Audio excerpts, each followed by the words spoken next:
ओम शांताकारं भुजगशयनं पद्मनाभं सुरेशं विश्वाधारं गगनसदृशं मेघवर्णं शुभांगं लक्ष्मीकान्तं कमलनयनं योगिभिर्ध्यानगम्यं वन्दे विष्णुभवयारं सर्वलोकैकनाथं आदौरां तपोवनादिगमनं हत्वामरकाञ्चनं वैदेहरणं जटायुमणं सुग्रीवसंभाषणं बालीनिग्रहणं समुद्रतरणं लङ्कापुरीदहनं पश्चात् रावणकुम्भकर्णहननं चेतादिग्रामायणम् आदौ देवकी देवगर्भजननं गोपीगृहवन्दनं मायापूतना जीवितार्पणं गुरुधारणं कंसछेदनं कौरवादिहरणं कुन्तीस्तवपालनम् अथ भागवत पुराण कथिकं श्री कृष्ण लीलामृतं कस्तूरी तिलकं ललाटपटले वक्षस्थले कौस्तुभं नासाग्रविर्मुक्तकं करतले वेणुकरी कंकणं सर्वांगे हरिचंदनं सुललितं कंठे च मुक्तावली गोप स्त्री परिवेष्टितो विचित्ते गोपाल चूड़ामणिम कृष्णाय वासुदेवाय देवकी नंदाय च नंद गोप कुमाराय गोविंदाय नमो नमः फुलेंदिवर कांति बिंदु वदनम रावतम सप्रियम साटकम दार कौस्तुभधरम पीतांबरम सुंदरम गोपीनाम नयनोत्पलार्वितम तनुम गोप संगावर्तम गोविंदम कलवेणुवादनम दिव्यांगम भूषण भजे हे राधे वरस भानुभूतने गांधर्वी के राधिके कृष्णन पंकज भ्रमर के कृष्ण प्रिय माधवी हे वृंदावन नागरी गुण गुरु दामोदर प्रिय सी हे श्री ललितादि प्रिय के प्राणादि के पाहि माम ओम तमे माता च पिता तमे तमे बंधु च सखा तमे तमे विद्याधनु तमे तमे सर्वम मम देव देवाय। गीता के 16वें अध्याय का महात्म्य। श्री महादेव जी कहते हैं पार्वती, अब मैं गीता के 16वें अध्याय का महात्म्य बताऊंगा, सुनो। गुजरात में सौराष्ट्र नामक एक नगर है। वहाँ खड़गबाहु नाम के राजा राज्य करते थे, जो दूसरे इंद्र के सम्मान प्रतापी थे। उनके एक हाथी था, वो जो मद बहाया करता और सदा मद से उन्मत्त रहता था। उस हाथी का नाम था अरिमर्दन था। एक दिन रात में वह उठ हठात साकलों और लोहे के खंभों को तोड़ फोड़ कर बाहर निकला। हाथीवान उसके दोनों ओर अंकुश लेकर डरा रहे थे, किंतु क्रोधवश उन सब की अवहेलना करके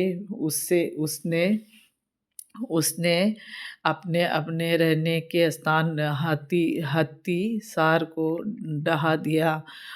उस पर चारों ओर से भालू की मार पड़ रही थी, फिर भी हाथीवान ही डरे हुए थे।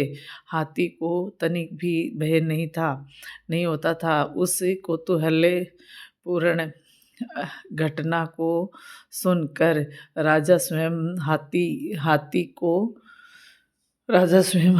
को मनाने की कला में निपुण राजकुमारों के साथ वहां आकर उन्होंने उस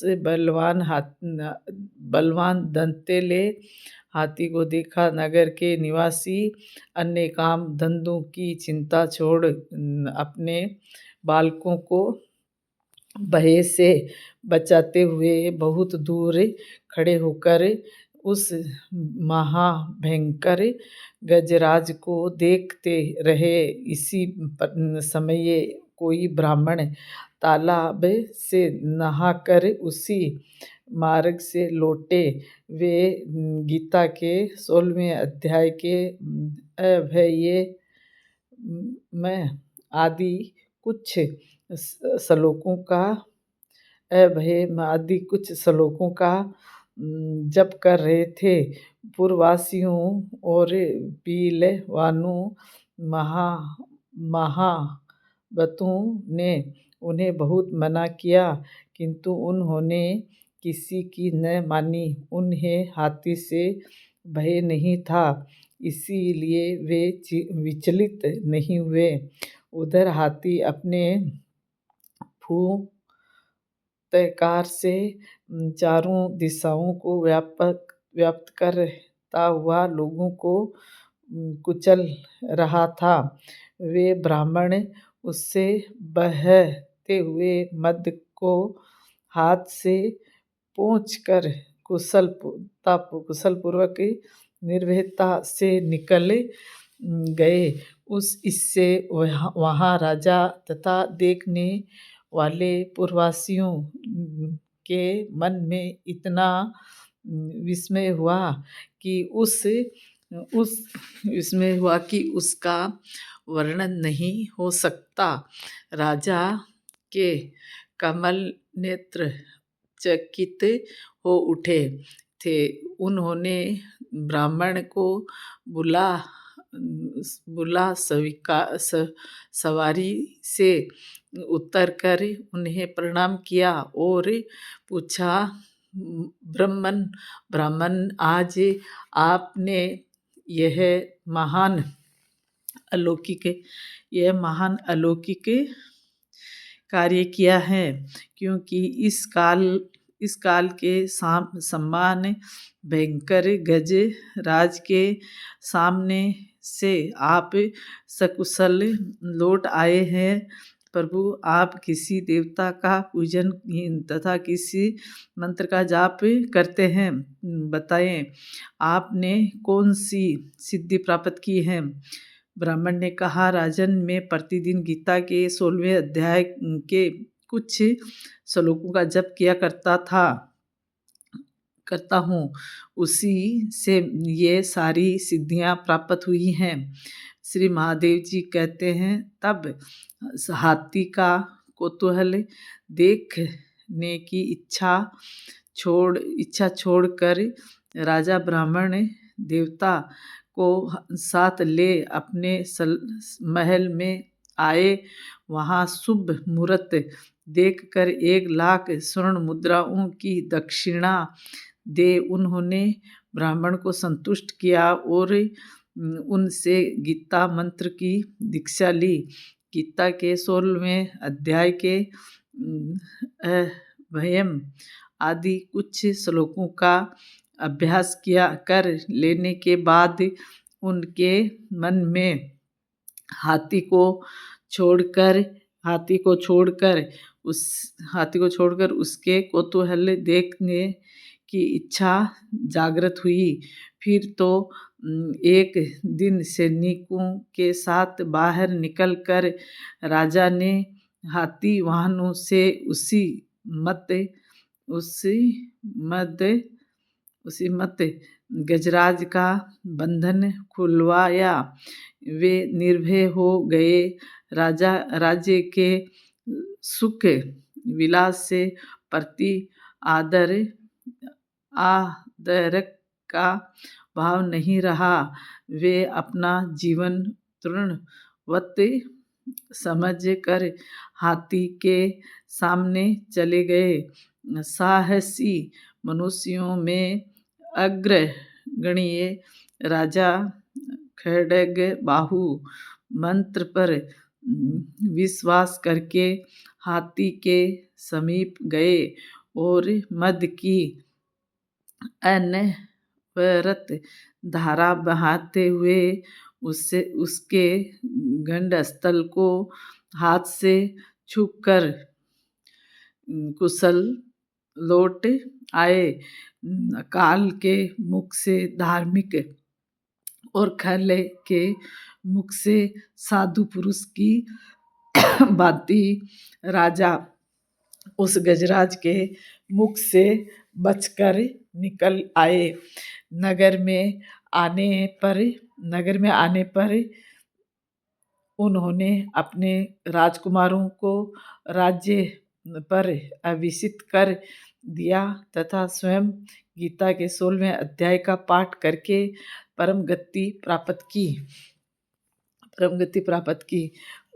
उसके उपरांत श्री कृष्ण भगवान फिर बोले, हे अर्जुन, देवी संपदा जिन पुरुषों को प्राप्त है तथा जिनको आसुरी संपदा प्राप्त है, उनके लक्षण पूर्त कहता हूँ। उनमें से सर्वथा भय का अभाव, अंतकरण की अच्छी प्रकार से स्वच्छता, तत्वज्ञान के लिए ध्यान योग में निरंतर दृढ़ स्थिति और शांतिवक दान तथा इंद्रियों का दमन भगवत पूजा और अग्निहोत्र आदि उत्तम कर्मों का आचरण एवं वेद शास्त्रों के पठन पाठन पूर्वक भगवान के नाम और गुणों का कीर्तन तथा सब स्वधर्म पालन के लिए कष्ट सहन करना एवं शरीर और इंद्रियों के सहित अंतकरण की सरलता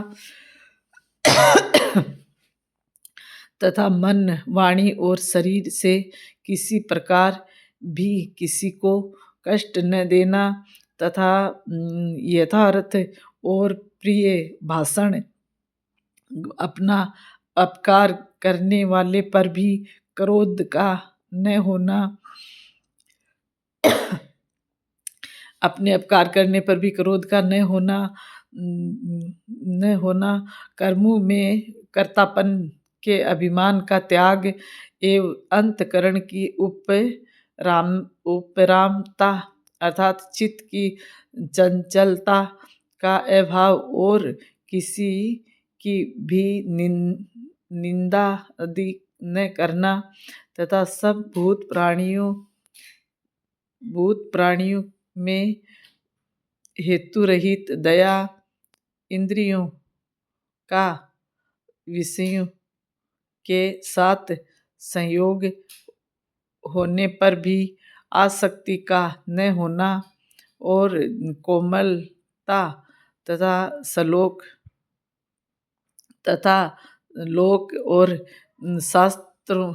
शास्त्र से विरुद्ध आचरण में लज्जा और व्यर्थ चेष्टाओं का अभाव तथा तेज समा धैर्य और बाहर भीतर की शुद्धि एवं किसी में भी शत्रु भाव का न होना और अपने में पूज्यता के अभिमान का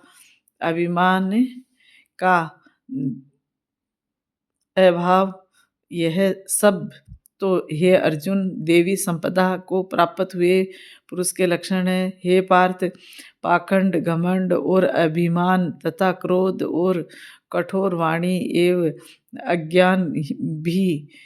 अज्ञान भी यह सब आसुरी संपदा को प्राप्त हुए पुरुष के लक्षण है। उन दोनों प्रकार की संपदाओं में देवी संपदा तो मुक्ति के लिए और आसुरी संपदा बांधने के लिए मानी गई हैं। इसलिए हे अर्जुन, तू शोक मत कर, क्योंकि तू देवी संपदा को प्राप्त हुआ है। हे अर्जुन, इस लोक में भूतों के स्वभाव दो प्रकार के माने गए हैं, एक तो देवों के जैसा और दूसरा असुरों के जैसा। उनमें देवों का स्वभाव ही विस्तार पूर्वक कहा गया है, इसलिए अब असुरों के स्वभाव को भी विस्तार पूर्वक मेरे से सुन। हे अर्जुन, आसुरी स्वभाव वाले मनुष्य कार्य में प्रवृत्त होने को और अकर्तव्य कार्य से निवृत्त होने को भी नहीं जानते हैं। इसलिए उनमें न तो बाहर भीतर की शुद्धि है, न श्रेष्ठ आचरण और न सत्य भाषण ही है।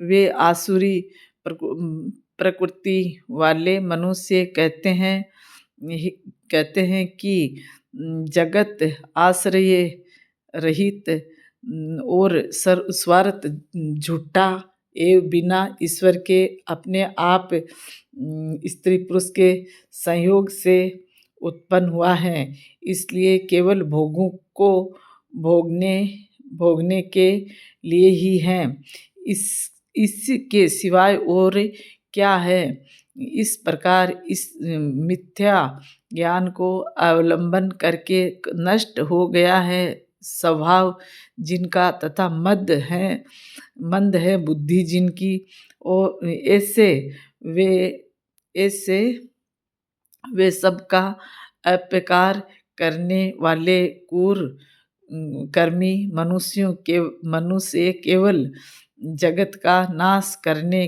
के लिए ही उत्पन्न होते हैं। वे मनुष्य दंभ, मान और मद से युक्त हुए किसी प्रकार भी न पूर्ण होने वाली कामनाओं का आसरा लेकर तथा अज्ञान से मिथ्या सिद्धांतों को ग्रहण करके भ्रष्ट आचरणों से युक्त हुए संसार में बरतते हैं।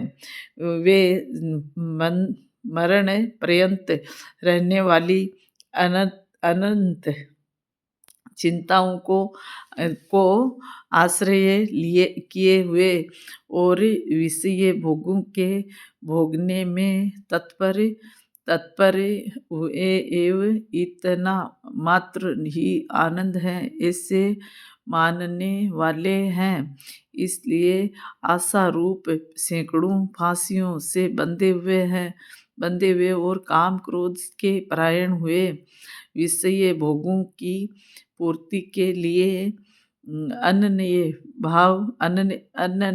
न्यायपूर्वक धन आदि बहुत से पदार्थों को संग्रह करने की चेष्टा करते हैं।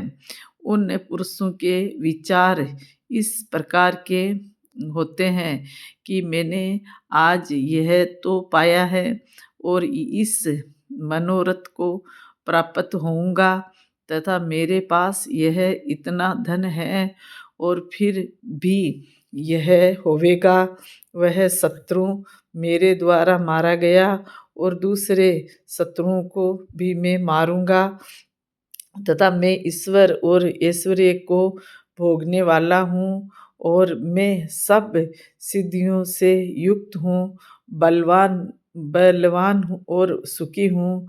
मैं बड़ा धनवान और बड़े कुटुंब वाला हूँ। मेरे समान दूसरा कौन है। मैं यज्ञ करूँगा, दान दूंगा, हर्ष को प्राप्त होऊंगा। इस प्रकार के अज्ञान से मोहित हैं, इसीलिए वे अनेक प्रकार से भ्रमित हुए चित्त वाले अज्ञानी जन मोह रूप जाल में फंसे हुए हैं एवं विषय भोगों में अत्यंत आसक्त हुए महान अपवित्र नरक में गिरते हैं। वे अपने आप को ही श्रेष्ठ मानने वाले घमंडी पुरुष धन और मान के मद से युक्त हुए शास्त्र विधि से रहित केवल ज्ञान मात्र के यज्ञों द्वारा पाखंड से यजन करते हैं। वे अहंकार, बल, घमंड, कामना और क्रोध आदि के परायण हुए एवं दूसरों की निंदा करने वाले पुरुष अपने और दूसरों के शरीर में स्थित मुझ अंतर्यामी से देश करने वाले हैं। ऐसे उन देश करने वाले पापाचारी और क्रूर कर्मी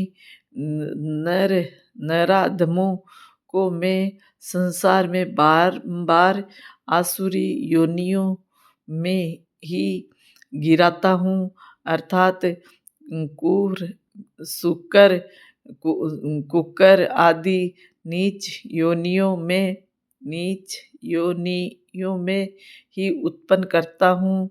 इसलिए हे अर्जुन, वे मूढ़ पुरुष जन्म जन्म में आसुरी योनि को प्राप्त हुए मेरे को न प्राप्त होकर उससे भी अति नीच गति को ही प्राप्त होते हैं अर्थात घोर नरकों में पड़ते हैं। हे अर्जुन, काम, क्रोध तथा लोभ यह तीन प्रकार के नरक के द्वार आत्मा का नाश करने वाले हैं अर्थात अधोगति में ले जाने वाले हैं।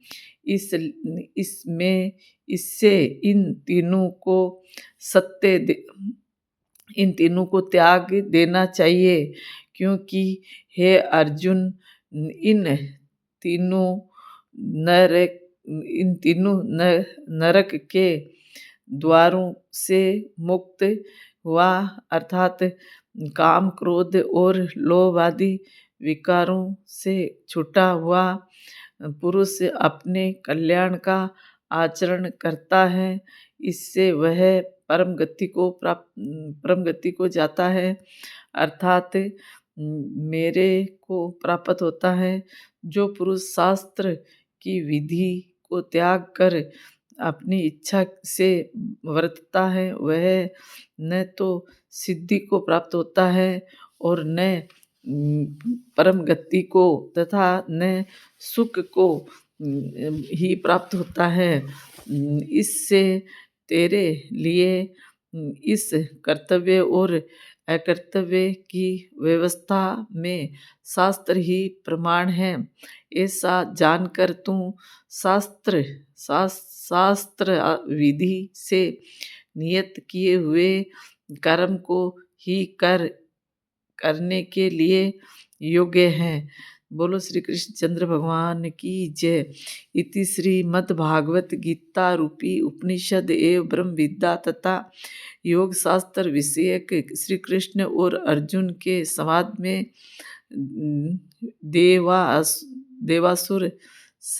देवी आसुरी संपदादि भाग योग नामक 16वां अध्याय समाप्त। बोलो श्री कृष्ण चंद्र भगवान की जय। गुरु आचार्य की जय।